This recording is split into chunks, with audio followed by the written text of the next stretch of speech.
ડેડિયાપાડાના ધારાસભ્ય ચૈતર વસાવા અને કોંગ્રેસના ધારાસભ્ય અનંત પટેલ આદિવાસી વિરોધી છે, કેમ કે આ શબ્દ કયા છે સાંસદ ધવલ પટેલે, અને આ બંને ધારાસભ્યોને તેમણે આડે હાથ લીધા છે અને તેમણે શું કહ્યું છે તે મુદ્દે જ વાત કરવી છે।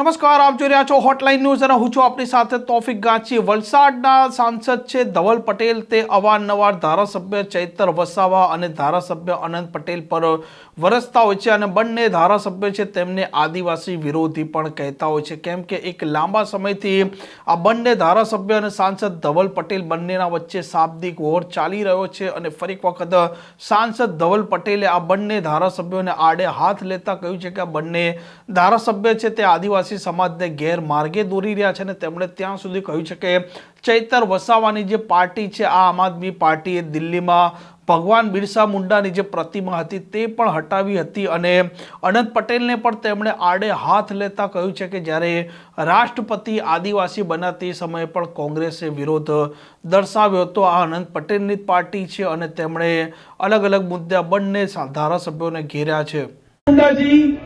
આટલા આદિવાસીઓ લોકોની કરોડો લોકોની આસ્થા છે।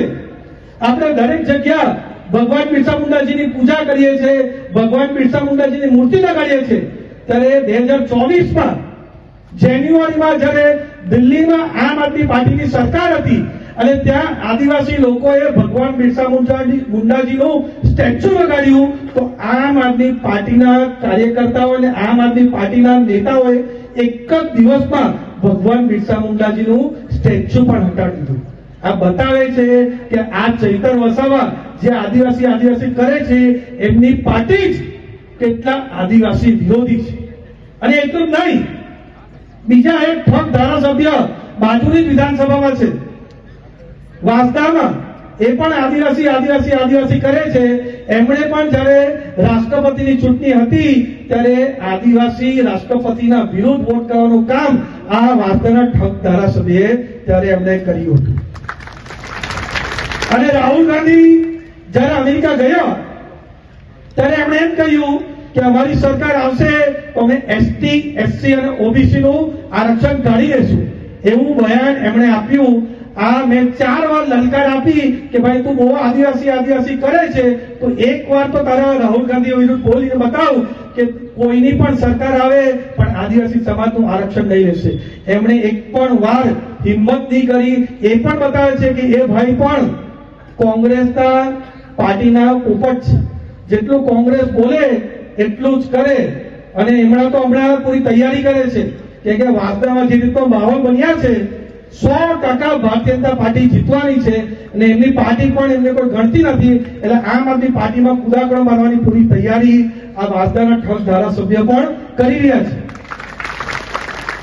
અને જ્યારે આ બંને આદિવાસી કરે છે કે અમારા આદિવાસી સમાજમાં કોઈ પણ જાતનો અન્યાય થાય, કોઈ પણ જાતનું અહિત થાય તો અમે સૌથી પહેલા ઉમરગામથી અંબાજી પહોંચી છીએ। ત્યારે દાભેલની અંદર આપણા આદિવાસી સમાજના યુવકની હત્યા થઈ, કસાઈઓએ એની હત્યા કરી, કારણ કે આદિવાસી સમાજના યુવકે ગૌ હત્યા કરવામાં ઇનકાર કર્યું, એમનું મર્ડર કરી દીધું। ત્યારે અમે પોતે બધા જ અમારા ભારતીય જનતા પાર્ટીના કાર્યકર્તા, હું પોતે પણ અંતિમ યાત્રામાં સામેલ થયો અને કાન પણ આપી અને પૂરો ન્યાય આપવાનું કામ અમારી ભારતીય જનતા પાર્ટીની સરકારે કર્યું। અને હું નરેશભાઈની પણ તારીફ કરવા માંગુ છું। નરેશભાઈએ આદિજાતિ મંત્રી તરીકે ડાયરેક્ટ કોઈ પણ જાતના આ જે રીતના કોંગ્રેસ વાળા ફાકા ફોજદારી કરે છે, આમ આદમી પાર્ટી વાળા ફાકા ફોજદારી કરે છે, નરેશભાઈ પોતાનું કામ કરીને ડાયરેક્ટ ડીબીટીના માધ્યમથી એ મહિલા પીડિતના ખાતામાં પૈસા આવી ગયા, એ કામ આપણા નરેશભાઈ કર્યું। એમના માટે પણ ખૂબ તાળીઓ કાઢીને આપણે સ્વાગત કર્યું। એ કામનું કામ આપણે કરીએ।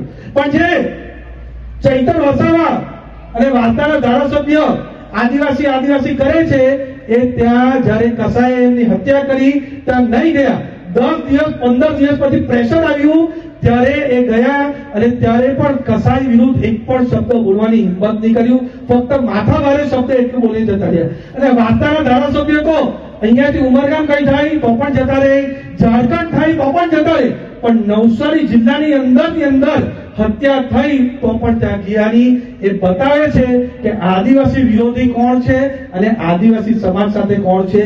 તમને આજે આદિવાસી સમાજના દીકરા તરીકે, સાંસદ તરીકે, પૂરા નેતૃત્વની તરફથી કહું છું. આ પ્રકારના સમાચાર માટે હોટલાઇન ન્યૂઝની આ ચેનલને લાઇક, શેર અને સબસ્ક્રાઇબ કરવાનું ભૂલતા નહીં. નમસ્કાર.